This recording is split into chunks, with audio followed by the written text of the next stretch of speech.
17. 섬의 제자들. 막내 아우 상희가 보내온 책 꾸러미를 뒤지다가 수사는 얍상한 한지 책자 하나를 집어들고는 빙그레 웃음을 머금었다. 젊은 시절 거의 필치로 베껴 쓴 한글 책자의 표지에는 서상기라고 쓰여 있었다.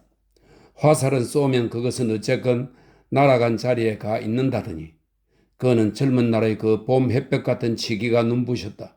자신만만하고 패기에 차있던 그때 일들이 남의 일처럼 생소하게 느껴졌다. 서문을 뒤적거리다 보니 백양맹춘이라 쓰여 있었다. 백양맹춘. 짚어보니까 그의 나이 26대의 일이었다. 영경을 사모하여 풍선처럼 부풀어 있었으며 거칠 것이 없었던 시절, 선비들 간에 패관애곡이라고 나무람 받는 이런 글을 혼자만 읽은 것도 아니고 번역까지 하다니. 그러나 그에게는 하나의 확신이 있었다. 그것은 모름지기 예술은 그 속에 은근한 즐거움이 있어야 한다는 생각이었다. 서상기는 비록 제가기서로 알려지기는 했으나 글이 어렵고 난삽한 부분들이 많아 깨닫는 사람들이 드물었다. 그는 이 책 번역을 위해서 주역한 여러 가지 원본을 찾아 읽던 생각이 났다. 그리고 내용 중에 번거롭고 난삽한 부분은 칼로 베듯 잘라내던 생각도 했다. 좋다. 얼씨구. 책이 다 번역되었을 때 동네 벗들을 불러 낭독을 해 주었더니 그들이 깨놓고 즐거워하던 모습이 눈에 선하였다. 그가 한참 책을 번역할 때 덕너머로 들여다본 어떤 친구가 빈정거리며 말린 적이 있었다. 성현의 글이 아니면 군자는 시선을 두지 않는 법이야.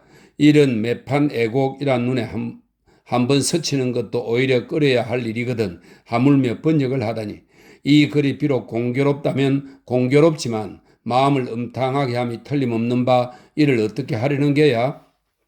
친구의 질책은 사뭇 진지했다. 그러나 그때 그는 그 물음에 흡족한 대답을 해 주었다고 생각한다. 그러나 꼭 그렇게만 생각할 것은 아니야. 하늘에는 해와 달, 풍우가 있고 땅에는 오곡과 초목이 있고 사람에게는 공경과 농공이 있으며 글에는 경, 사, 자, 집이 있으니 이것들은 실로 우리가 쓰고 살아가는데 없어서는 안 될 것들이야. 가령 저 하늘에서는 기이한 구름이나 환상적인 안개, 땅에서의 이름난 꽃이나 이상한 풀, 사람에게서의 일사나 만개, 글에서의 기사나 염곡 등은 비록 아무데도 쓸 곳이 없는 것이라 이르겠지만 역시 천지 사이에 이 한 가지라도 없애기에는 어려운 것이야. 나는 이 서상기로서 한편으로 기이한 구름이나 환상적인 안개로 보기도 하려니와 또 한편으로는 이름난 꽃이나 이상한 풀을 대신함이니 무엇이 나쁠 것이 있겠는가? 그제야 그들은 서로 마주보고 웃었다. 어쩌면 상이놈은 고의적으로 이걸 책갈피에 끼워 넣었는지도 모를 일이었다. 유배지 형님의 울적한 심사를 달랠 수 있을까 살짝 끼워 넣었을 것이다. 따지고 보면 이곳에는 한숨밖에 없었다. 한숨을 놀이로 깨뜨리는 여유마저 잃고 있는 것이 분명했다. 그렇지. 내가 한번 그들을 크게 웃기리라. 배꼽이 출렁출렁하게 한번 웃겨보리라. 글은 서상기의 내용인즉 이러하였다. 당나라 특종황제 시절에 최명이라는 명공에게 만덕한 앵앵이라는 딸이 있었다. 그녀는 그 부친이 세상을 떠나자 관곽을 모시고 방릉으로 가는 중 중도의 보구사에 머물게 되었다. 19살인 앵앵이는 춤추는 듯한 허리에 사지가 무르놓고 아리따우니 천가지로 요나하고 만가지로 의리하여 드리운 버들이 늦은 봄바람 앞에 서서 흔들리는 것 같았다. 여기서 설악당의 수제 장군서가 노자 금동이를 데리고 과거길에 지나다 머물게 되면서 이야기는 급진전한다. 장생의 나이는 23. 아니나 다를까 장생은 먼 발치로 한번 앵앵과 홍랑을 보고서 반해버렸다. 내 잠깐 사이에 500년 풍류어부를 보았구나. 내 세상에 절대 가인을 많이 보았으나 저처럼 기묘하게 어여쁜 계집아이는 일찍 보지 못한지라. 눈에 아지랭이 일고 입안이 벙벙하며 혼과 정신이 허공에 떠 달아났도다. 이것이 장생이 그녀를 본 첫 감탄사였다. 그리고 그는 과거 보러 가는 목적도 있고 절의 화상 법초에게 앵앵 소절을 주선하여 주도록 어거지로 조르기 시작한다. 주선하여 주지 아니하면 너를 은근히 원망하고 죽이리라. 내 비록 옥을 훔치며 향을 도적하지는 못하나 아무튼 행운 바라보는 눈이나 맞춰보자꾸나. 이렇게 조르는 장생의 모습은 머리는 눈 같고 살적은 서리 같고 얼굴은 소년 같으니 아마 양생법의 덕택이었다. 모양이 당당하며 소리가 낭낭하고 원광이 빙옥 같으니 주물로 만든 성가의 화상일시 분명했다. 장생은 화상과 앵앵이를 만날 가전 계략을 꾸미게 되며 중간에 홍랑이를 포섭하는 데도 성공한다. 마침내 장생은 앵앵이네가 머무는 곁의 조용한 절로 옮기어 그녀들의 거동과 기원을 엿보게도 된다. 앵앵이는 밤마다 향을 피우는데 세 자루를 피워 한 자루는 돌아가신 부친을 위해 빌고 한 자루는 중당에 계신 모친의 장수를, 마지막 한 자루의 향은 다 타도록 아무 말도 않고 속으로만 빌고 있는 것이었다. 그러던 어느 날 시녀가 우리 아가씨가 풍채 좋고 성격 온화하며 문장 으뜸이요 재학 높은 가문 자제를 난군으로 맞아 백년 해롭게 해달라는 기원을 얼른 대신해버린다. 엿보던 장생은 이때다 하고 그녀 앞에 우뚝 나타나고 그들 남녀는 파란만장한 곡절 끝에 화합을 기약하게 된다. 책장을 걷으며 내용을 대강 넘보던 추사는 섭 안으로 침을 삼켰다. 남녀간 운우지정의 신비를 은밀히 엿본 듯한 기분이었다. 시리와 절망 속의 추사에게 가끔 찾아오는 이고장의 젊은이들은 적지 않은 위안이 되었다. 그들은 아직 세상과 학문에 미천한 지식밖에 갖고 있지 않았으나 그런 만큼 무모하고 순박한 정열이 있었다. 그들 중 대전골이 고향인 이시영은 재주가 뛰어나고 학문에 대한 열의가 높았으며 곽지가 고향인 박계첨은 아직 어렸으나 순우하게 보였다. 박구는 두 번째 그를 찾아왔을 때 김구호라는 모간 친구 하나를 데리고 와서 소개했다. 수사는 그들과 마주 앉아 있으면 자신이 아버지를 따라 영경에 가서 여러 학자들과 교류하며 학문의 길에 정진하던 무렵의 일이 떠올랐다. 그들의 홍한, 초롱초롱한 눈동자가 마음의 위안이 되었다. 이날도 박계첨은 김구호와 짝하여 그를 찾아왔다. 마침 이시영이 찾아와 강을 받던 때였으므로 그들은 자연스럽게 합석하였다. 그들은 이미 주사 선생을 통하여 서로를 알 만큼은 알고 있었으므로 인해 구면처럼 되었다. 수사도 오랜만에 마음이 평안하고 넉넉해졌다. 그는 젊은이들을 둘러보며 천천히 입을 열었다. 그것은 그가 여러 차례 망설여 오던 일이었다. 제주가 닿으면 난을 좀 쳐보아. 이 고장은 수순도 보배지만 난이 또 일품이라고? 몰라서 그런데 한라산 속 한라는 그게 그리 소홀히 대할 물건이 아니야. 그는 연신 고개를 끄덕이고 있었다. 가끔은 눈이 침침한지 가느스름하게 뜬 시선을 잘게 끄벅거리기도 했다. 그럼 선생님께서 그리시는 난초가 한라산에도 있다는 말씀입니까? 이시영이 한 무릎 앞으로 다가앉으며 물었다. 다른 두 젊은이의 표정도 긴장해 있었다. 그렇다니까 한라산엔 어디보다 한란이 많아. 한란뿐 아니라 춘난, 풍랑, 희귀한 꽃들의 보고야. 아직 그 가치들을 몰라서 그렇지. 자기 동네 색시 이쁜 줄 모른다는 말이군요. 그렇고 말고. 서성은 또 눈 주위를 실룩였다. 손을 입술로 가져가 손가락으로 입술을 꾹꾹 누르는 걸로 봐서 입술에 또 의주감이 이는 모양이었다. 그것은 그에게 최근에 이는 정상이었다. 어떻습니까? 난초를 치는 것과 서예를 익히는 것, 어느 쪽이 더 어렵습니까? 박계첨이 상체를 숙여 그 시커먼 눈을 서성에게 들이대며 물었다. 짙고 거센 눈썹이 꿈틀하는 게 보였다. 난초를 치는 것과 서예를 쓰는 법은 아주 가깝지. 어느 게 쉽고 어렵다고 할 수가 없어. 이 두 가지를 이루는 데는 반드시 문자향과 서건기가 있어야 하지. 그러나 그림으로는 산수, 매주, 화훼, 어느 것보다도 난을 치는 게 어렵다고? 젊은이들은 무견히 고개를 숙였다. 그렇게 어려운 길을 권하는 서성이 고맙기도 하고 두렵기도 했다. 대체로 나는 정소남으로부터 비로소 드러나게 되어 조이제에 이르러 가장 뛰어났지. 그들은 속에 고고한 인품을 갖추고 있어서 인품이 곧 화품을 이룬 거야. 빗대어 모방하기조차 어려운 경지에 이르렀었지. 조희룡이 난을 많이 친 걸 접할 기회가 있었습니다만 그 난은 어떻습니까? 이시영이 맑은 눈을 끄벅거리며 물었다.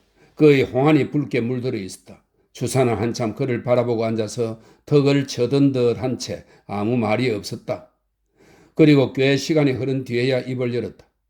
그 사람이 내 난초 그림을 배워서 난을 치긴 하지만 끝내 화법을 깨치지 못하니 안타까운 일이야. 가슴 속에 문자기가 없는 까닭이지. 스승이 고개를 끄덕이기 시작하자 젊은이들도 흉내낸 듯 고개를 끄덕였다. 문자향, 서건기를 몸에 지녔다 해도 신기를 모으고 경우가 물어녹아야 그릴 수 있으니 난 그리는 법이 어렵다는 게 예산말은 아니야. 어떻습니까? 난초 그림이 요즘 와서 너무 흔하게 놔두는 것 같지 않습니까? 잘 보았어. 난초랑 귀한 꽃이듯이 칠 때에도 무턱대고 쳐서는 안 되고 신기를 모아서 한두 장에 그쳐야 하지.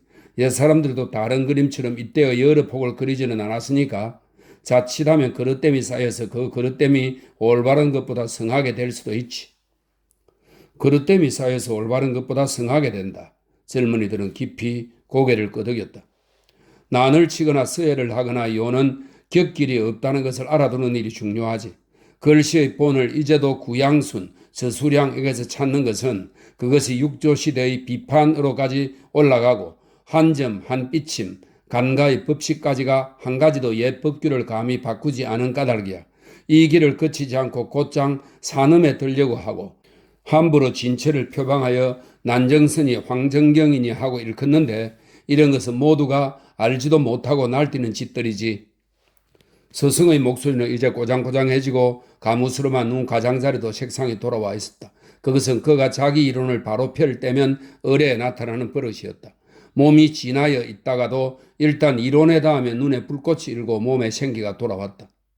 그러면 우리가 본으로 삼을 만한 난의 그림은 어떤 것이옵니까?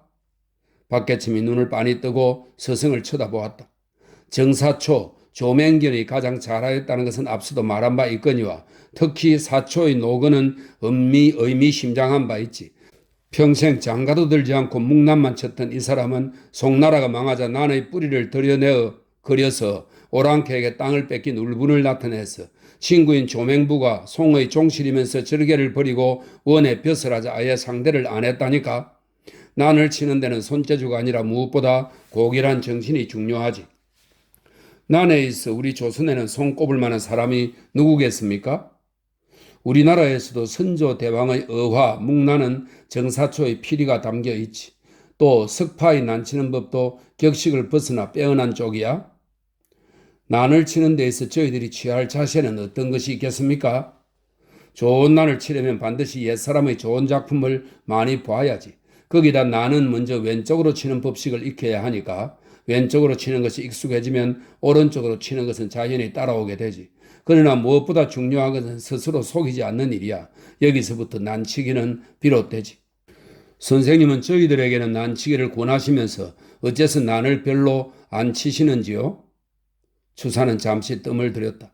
노루 꼬리만 하다는 가을 해가 기울어 장호지의 띠살창 아랫도리에 밝은 햇살을 비추고 있었다. 그 햇살에 비치는 부위가 어느새 두어 뼘이나 올라와 있었다. 그의 입에서는 가는 한숨이 새어 나왔다.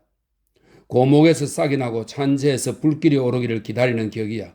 배우려고 심히 노력하고 애썼으나 점점 자신이 없어져. 그러시면서 저에게 권하시면 저희는 어찌합니까? 이시영이 말끝을 흐렸다. 나는 늙고 재주가 쇠하였고 자네들은 아직 젊지 않은가? 그 이상의 재산이 어디 있어? 스승의 눈가에서 잔주름이 파르르 떨렸다. 그가 다시 오른손 장지와 검지를 입술로 가져가 꾹꾹 눌렀다. 이날 젊은이들은 스승이 따라주는 차를 마시며 배소에 늦게까지 머물러 있었다. 스승이 지어선 화엄사 상량문을 보여준 것도 그 자리에서였다. 초이가 어떻게 보채는지 안설 도리가 있어야지. 스승은 그렇게 말을 하면서도 싫지만은 않은 표정이었다. 이날 젊은이들은 밤이 이석했어야 떨리는 가슴으로 배소를 떠났다. 18. 걸궁. 겨울이 되면 배소 주변은 더욱 쓸쓸해진다. 저녁 되면 서북 쪽에서 몰아오는 한이바람 소리. 나무들은 바람에 겨워 북쪽으로 뻗은 가지가 모지락 빗자루처럼 닳고 마른다. 대숲에 있는 바람도 사람의 마음을 슬프게 한다. 바람을 타고 가끔 몰려오는 때 까마귀 무리들은 쉬 귀싸대기 후리는 소리를 내며 갑자기 쏟아져 삼방산 쪽으로 사라진다. 귀청을 찢듯 날카로운 찍바꾸리 울음도 처량한 느낌을 더해줄 뿐이다. 오랜만에 눈발이 그치고 난간에 햇볕이 들었으므로 추사는 그 눈썹 같은 햇볕 아래 나앉았다. 해 아래 보니 벌써 이 고장으로 유배되어 온 지 벌써 8년째가 된다. 마격지후 군돈인이 영의정에 올랐을 때 행여 해배의 소식이 들려오지 않나 기다렸으나 그 후 벌써 2해가 지나도록 감감 소식이다. 사람은 저마다 앞의 사연이 있는 것이지만 너무 무심하다는 생각이 들었다. 바꾸어 자기가 그 자리에 앉고 그가 유배의 몸이 되었다면 그냥 견딜 수 있었을까? 구겨진 무명바지 저고리, 자신의 몰골을 돌아다 보니 몸은 마치 마른 나무 같고 마음은 제대로 타지 못한 숫덩이다. 피부병이 옮아 뱀처럼 허물을 벗은 몸은 이제도 끓기 시작하면 살갗이 파지도록 긁어야만 했다. 담 모퉁이 너머로 보이는 바다는 회색빛이다. 바다가 울타리가 되어서 그를 애운다. 턱 아래를 치받는 수평선, 그것은 위리 안치를 위해 울을 두른 가시 울타리보다도 오히려 더 그를 속박한다. 그는 스스로 거칠고 찬 물가에 버려져 있고 잡초 속에 묻혀 있는 듯한 기분이 되었다. 모두들 그를 잊어버린 듯한 절망이 휩쓸어 왔다. 엿귀가 맵고 차는 쓴 세상 일에 대한 정확한 판단은 갈수록 흐릿해지고 스스로 추하다는 생각이 몸 안으로 몰려든다. 이제 할 수 있는 일은 초목과 같이 썩는 일뿐이다. 썩으면 그 위로 말똥버섯이라도 솟아나겠지. 입과 코에서 바람과 화기가 나는 정세는 유비온 초기부터 비롯되더니 나아졌는가 하면 또 덧나고 했다. 늙은이가 마음을 다스려 병을 고칠 만도 한데 그게 잘 안 되니 아직도 인격 수양이 모자란 탓인가? 100년 학문을 한 듯 무슨 유익이 있으랴? 그리고 무슨 사표가 되랴? 명구스러웠다. 그는 살래살래 고개를 저었다. 돌아 누워도 벽이요. 돌아서도 바다일 뿐이었다. 마음은 갑갑하고 조급증이 목깨까지 차올랐다. 혼자 마음이 급해본들 어찌할 것인가? 쇠파리에 쫓기는 늙은 황소에 스스로 비겨본다. 주인집 헛간에 시어머니와 며느리가 멍석을 깔고 맷돌을 날아가는 것이 매미를 바수려나 보았다. 그녀들은 가끔 마주 앉아서 맷돌을 갈았다. 작업이 한창 진행될 때 보면 그녀들은 이미 괴로움도 있고 산매경에 들어있곤 했다. 이어도 흐라. 맷돌을 날아간 여자들이 작업을 시작한 듯 맷돌 노래가 들려왔다. 그는 그 가락에 귀를 기울인다. 마음껏 소리질러 부르는 것이 아니라 안으로 소리를 죽여 부르는 그녀들의 민요 가락에는 슬픔이 잔잔히 배어있다. 눈물과 한숨과 이런 것들이 깊이 가라앉아 있다. 이어도 흐라. 할머니의 노래를 며느리가 받아서 돌린다. 쉰 듯한 그 목소리도 역시 슬프다. 맷돌 갈아 품팔이 하자니 적삼 앞이 다 달아진다. 방아찌어 얻어먹으려 하니 치마 앞이 다 헤어진다. 좁쌀만큼 살 돌이 있으면 남의 품팔일 사람이 하랴. 노래는 가사부터가 서럽고 외로웠다. 맷돌 자루를 위아래서 잡고 할머니가 밀어내면 며느리는 잡아당기면서 받았다. 요 집 맷돌, 확 없는 맷돌, 둘러가민 확이 나온다. 노래는 본디 가사가 있는 것이 아니었다. 이야기로 할 것도 가락을 붙이면 노래가 되었다. 그는 고부간에 부르는 노래를 귀 기울여 들으며 산매경의 이들 작업 장면을 지켜보고 있었다. 한 번 돌리고 두 번 돌릴 때마다 맷돌 주위에는 바수어진 메밀 알맹이가 크고 작은 산을 이루어 갔다. 산은 둥근 맷돌 밑둥을 의지하여 높아지다가 한껏 높아져서는 그대로 무너져 내렸다. 세상사 영고성실한 도처에 있었다. 그는 지그시 눈을 감았다. 감은 눈 두께가 파르락거리며 잘 감겨지지 않았다. 그런 속에 그녀들의 작업은 이제 절정을 이뤄가고 있었다. 자잘한 좁쌀 양식을 싸서 조선팔도 다 돌며 보라. 나만큼 전생 구전이 있더냐. 구전이까 내 이리 울지. 좋았으면 내 왜 울리. 아낙네들의 민요를 훔쳐 듣고 있자니 가슴 속에 얼큰하게 눈물이 고여왔다. 석파 이하응의 새해 문안 편지를 가지고 제문이가 도착한 것은 그날 저녁 때였다. 편지를 받고 그는 부들부들 손을 떨며 봉함을 떼었다. 종실인 석파는 영조에게 현손이 되고 주사는 영조의 외현손이었으므로 따지고 보면 그들은 팔촌간인데다 주사는 꽤 연상이었다. 그러나 그들이 가까이 느끼는 것은 이런 인척관념 때문만은 아니었다. 석파는 주사의 권유로 난을 치기 시작했으며 이제 대단한 경지에 이르러 있었다. 그는 성격답지 않게 여리고 개성 있는 난을 칠 줄 알았다. 주사도 그에게만은 특별한 관심으로 지도를 하였고 그 난법의 진전에 늘 놀라움을 품고 있었다. 이런 이심전심이 석파로 하여 해마다 유배소에 할애 편지를 보내오게 하는지도 몰랐다. 편지의 내용은 간단하고 가식이 없었다. 필경 그의 인상을 닮아 있었다. 다시 한 해가 흘러 어느덧 새해가 되었습니다. 절의 배수에서 새해를 맞는 느낌은 유별나시겠지요.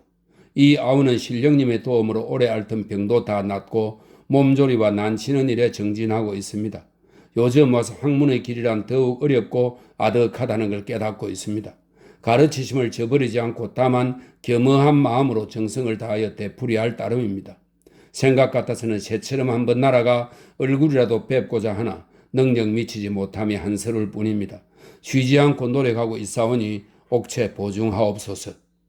그동안 그려본 난공침을 보내드리오니 고라 마시고 질책 주옵소서. 총총 이만 줄입니다. 석파상서. 추사는 이 편지를 읽고 또 읽었다. 행간에 숨겨진 의미가 있는 것 같은데 그걸 캐낼 수가 없었다. 몇 겹 땅속 저 밑에 아련한 것이 움츠려 있는 듯 했다. 그는 지체하지 않고 붓을 들어 회답을 쓰기 시작했다. 신년의 편지가 지난해보다 더 기쁨을 주니 새해가 기쁨이 되는 결과인가요? 기쁨이 해로서 이루어지기 때문인가요? 다시 오직 귀하신 몸 끝없이 신령의 도움을 받으신다 하시니 오랜 병환이 쾌차하시고 새해 복이 냇물처럼 이르실 것이며 문자의 상스러움이 그에 따라서 점점 불어날 것이니 엎드려 이 말을 조아리며 칭송을 드립니다. 이 친척형이 구차스럽게 남은 목숨을 지탱하여 동해에 빠져 죽은 염제의 딸이 원금이란 새가 되어 나무와 돌을 물어 날라 동해 메우듯 하기를 또 1년 하였습니다. 이 무슨 사람이 이렇겠습니까? 몰골을 돌아보아도 역시 추하기만 합니다. 보여주신 난공침은 사이사이에 그렇듯 뛰어난 필력이 문체를 발하시니 육기가 젖어드는 것이 손끝에 보이지 않으나 봄바람이 남산을 쫓아서 곱게 불어오듯 하여 며칠 안 가서 모든 병통을 고칠 수 있을 것 같습니다. 축하와 존경을 보내드립니다. 남은 이야기는 눈 맞은 벼루가 얼어붙어서 다 갖춰 쓰지 못하겠습니다. 밤이 깊었는데도 아직 둥지를 못 찾은 겨울새가 성급하게 회를 치며 날아가는 소리가 두꺼운 처마 끝에서 들려왔다. 입춘 전날 입춘 굿놀이는 동원마당에서 벌어졌다. 입춘이라고는 하나 아직 진눈깨비가 척척 흩날리는 날씨인데 놀이꾼들은 땀을 뻘뻘 흘리며 춤을 추고 있었다. 쟁기를 진 모구가 마당 한가운데 세워졌고 예복에 관을 갖춘 호장이 그 뒤를 따르고 있었다.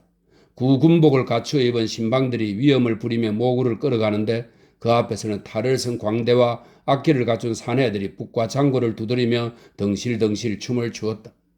덩덩 덩덕쿵 덩덩 덩덕쿵. 악기 소리는 단조로웠으나 흥을 돋구기에는 좋겠다. 탈을 쓴 기장대, ը광대, 빛광대, 초란이, 갈채광대, 할미광대 그리고 기생들은 북소리에 맞춰서 신이 났다. 세상 난데없는 북소리에 성한 사람들이 어른아이 할 것 없이 다 틀려와서 마당 주위 돌담, 지붕 위 나무까지 할 것 없이 허옇게 덮씌웠다. 추사도 철여의 부축을 받으며 이들 사이에 끼어 있었다. 그 옆에는 장죽을 문 강도순도 뒷짐을 지고 서 있었다. 시절이 괜찮았던 때에는 해마다 치러오던 행사지요. 그런데 요사이 몇 년을 걸렀습니다. 그는 장죽을 입에서 떼고 후 연기를 내뿜었다. 놀이꾼들은 동원 마당에서 한판 신나게 놀고 나서는 객사 쪽으로 갔다. 탈을 쓴 광대들은 저마다 독특한 몸짓으로 사람을 웃기는데 털모자를 쓰고 사냥총을 가진 초란이는 아이들이 서 있는 데로 가서 툭툭 총뿌리를 들이대어 아이들을 울려놓고는 행렬의 뒤에 따라붙었다.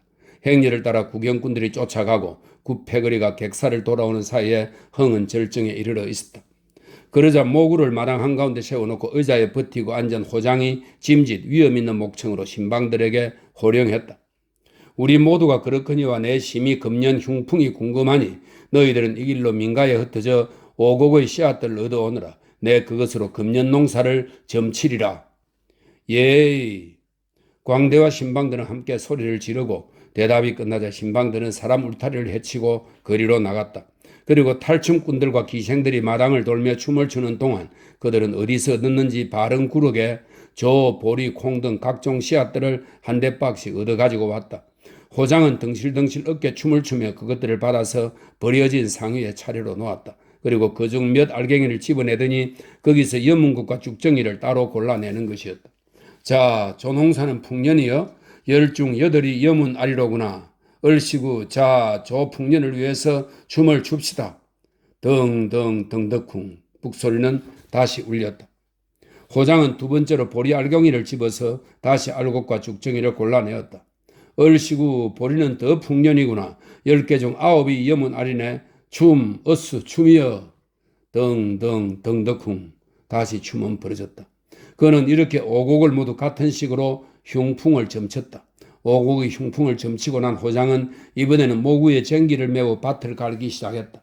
허리띠를 늦추어 배꼽을 내놓고 아랫배로 쟁기 꼭지를 눌러 쩌쩌쩌쩌 밭을 갈기 시작했다. 그 과장된 몸집이 우스워서 모여선 사람들이 모두 까르르 웃었다. 빨간 가면을 쓰고 흰 수염을 길게 늘어뜨린 농부가 씨앗 망태기에 오고 씨앗을 넣어가지고 나와서 호장의 뒤를 쫓아가며 씨앗을 뿌렸다. 엄지손가락을 손바닥 안으로 오므리고 휙휙 씨앗을 뿌렸다. 입꼬리에 비스듬히 문 장죽에서 뻐끔뻐끔 연기가 솟았다. 불어 허투루 뿌린 씨앗들이 구경꾼들의 꼭두에까지 날아가 떨어졌다. 콩 알맹이를 얼굴에 맞은 구경꾼들이 에그그그 죽어가는 소리를 내며 뒤물러섰다. 갑자기 구경꾼들 사이에서 새트롯을 입고 새로 분장을 한 키 작은 사내가 튀어나오더니 자꾸 헛뿌려 놓은 씨앗들을 주워 먹는 신용을 했다. 새는 몰아앉고 다시 돌아앉고 하며 조작조작 씨앗들을 주워 먹었다. 이런 동작이 얼마 동안 계속되고 있는데 가죽옷에 가죽 모자를 쓴 사냥꾼이 제주 고유의 배낭인 약돌기를 메고 사냥총을 겨냥하고 쫓아오더니 자꾸 새 쏘는 신용을 했다. 한쪽 눈을 감고 몸을 비스듬히 기울이며 새를 쏘았다. 총소리가 나면 새는 엉덩이를 하늘로 치켜 올리며 껑충껑충 뛰어올랐다. 그 신용이 재미있어서 사람들은 까르르 까르르 웃었다. 그 참 고약하군. 왜 하필이면 씨앗을 뿌려 놓았는데 새부터 와서 주워 먹지? 구경하던 추사는 고개를 갸우뚱하였다. 모든 사람들이 웃고 있었지만 그는 웃을 수가 없었다. 섬 사람들의 비유가 그러하여 웃을 수 없게 했다. 동원 안에서 허연 여자 가면을 쓴 두 안악이 숫제 서로 저고리 고름을 쥔 채 악을 쓰며 나오고 그 뒤에 흩어진 매무새의 사내도 허둥지둥 따라 나왔다. 이년아 남의 서방 회쳐먹으년 뭐 헐짓이 없어 남의 씨앗을 떠느냐 이년. 나이 들어 배는 여자가 먼저 젊은 여자의 머리 끄덩이를 잡고 마당 가운데로 끌어내며 사슬을 읊어댔다. 니년은 무엇을 잘했다고 날 박접하느냐 이년. 니년이 잘했으면 왜 니 서방이 나를 넘봐 이년아. 젊은 여자도 결코 만만치가 않았다. 허허 이 사람들 놈 구차스럽게 소리. 미련 소리 생긴 사내는 긴 장죽을 사방 내저며 어쩔 줄을 몰라 했다. 여인들은 그제도 엎치락뒤치락 싸움질을 하고 그 서슬에 치마끈이 풀어져 치맛자락이 흘러내렸다. 지고리 고름도 풀어져 가슴이 드러났다. 길이 없어 한 길을 걷고 물이 없어 한 물을 먹고 셀쳇 보리 거죽제 먹은들 시아시아 한 집에 살랴. 본처가 먼저 미녀로 사슬을 읊었다. 그녀의 목청이 가슴에 서늘하리만큼 서글펐다. 물이 없어 한 물을 먹고 길이 없어 한 길을 걸은 듯 속과 셈이야 어디를 갈고 시아님아 강시안 말라 길의 복은 벗으로 알라. 씨앗의 대꾸도 제법이었다. 그 목청도 서름에 잠겨 있었다. 편지 왔네 편지 왔네 씨앗 죽은 편지 왔네. 고기에도 밥이 쓰더니 소금에도 밥이 달다. 앞밭에도 묻지 말고 뒷밭에도 묻지 말고 가시 덤불에 묻어서는 가시 열매 열리거든 먹도 말고 써도 말라. 그러나 본처의 사슬은 누그러지지 않았다. 그녀는 마당에 퍼져버리고 앉아서 집신으로 바닥을 치며 목을 놓아 통곡하고 있었다. 젊은 여자도 등을 돌리고 얼굴을 묻어 어깨를 들먹이는데 매무새가 흩어진 사내에는 두 여자 사이를 왔다 갔다 하며 어쩔 줄을 몰라 하고 있었다. 병신스러운 사내의 허둥그름이 재미있어서 구경꾼들은 또 까르르 까르르 웃었다. 앉아 땅을 치며 통곡을 하던 여자가 맨발인 채 일어나 집신을 들고 춤을 추기 시작하자 젊은 씨앗도 언제 그랬더냐 싶게 일어나 덩실덩실 춤을 추기 시작했다. 덤벙이 남편도 장죽을 휘두르며 덩달아 희죽희죽 웃으며 춤을 추었다. 구경하던 사람들 중에서도 나가 어우러져 춤을 추기 시작했다. 잡가가 흘러나오고 춤에 맞추어 장단이 나왔다. 동원 마루에 앉아 구경하던 현감이 내려와 나이든 노인들에게 담배와 술을 권하기 시작했다. 닭배기 몇 사발을 권하는데도 얻어마신 현감도 덩실덩실 함께 어우러져 춤을 추었다. 젊은 무당 하나의 가면을 갖다가 현감의 얼굴에 억지로 씌웠다. 얼굴 가려진 현감의 춤은 더욱 신이 났다. 이제 놀이마당은 한결같은 춤의 물결로 만판이었다. 눈이 가물거려서 그만 가봐야겠습니다. 주사가 강훈장에게 말했다. 그에게는 놀이판의 사람들이 환상 속 인물들처럼 가물거렸다. 이제 태평과 풍요를 비는 절차가 남았습니다만 강원자는 아쉬워하며 옆걸음으로 그를 따라왔다. 그들이 한참 언덕을 내려왔을 때도 북과 장고 소리에 섞인 마을 사람들의 헌화는 그들을 따라오고 있었다.